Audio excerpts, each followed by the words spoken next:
Good morning. It's really an honor to be able to support this important conversation that we're having today.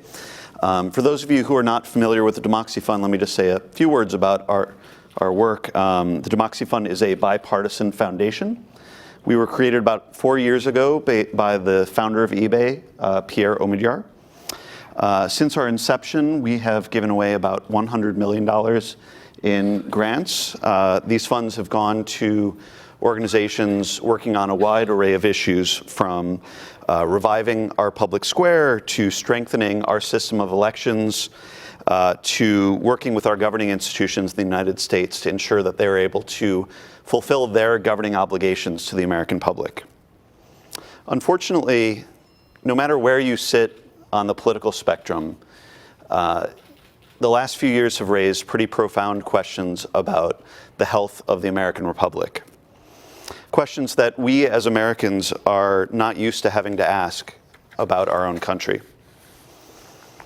At the Democracy Fund, we've responded to this moment by dramatically expanding our commitment to strengthening American democracy and defending the United States Constitution. But in addition to that, we've found it really important to think about what we can do to expand and improve our understanding about how the American public is changing and what that means for the future of the American political system. To help us do that, we've created something that we call the Democracy Fund Voter Study Group. The Democracy Fund Voter Study Group is a group of about 24 public opinion experts from across the political spectrum. On the right, it includes scholars from places like the American Enterprise Institute and the Cato Institute. On the left, it includes scholars from think tanks like the Center for American Progress and the Brookings Institution.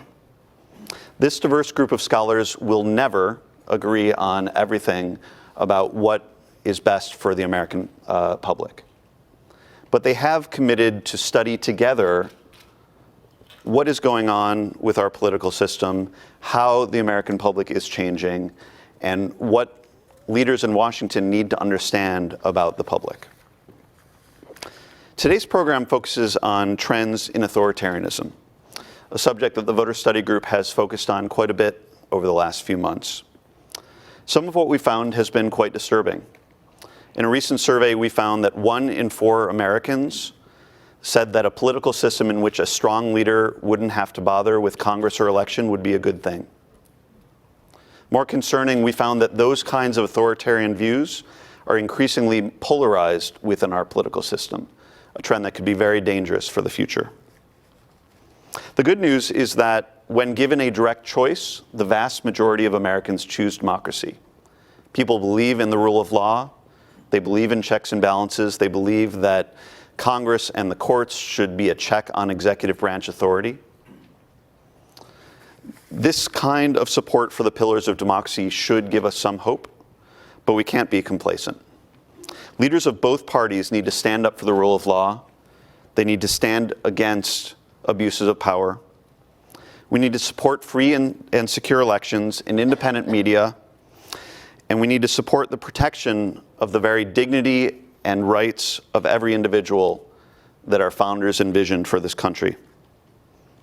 At the Democracy Fund, we're committed to work with you and other partners around the country to make sure that our democracy remains strong.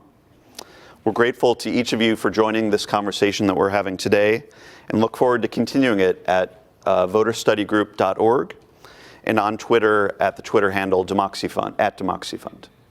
So thank you. I'm looking forward to today's conversation. Really appreciate your being here.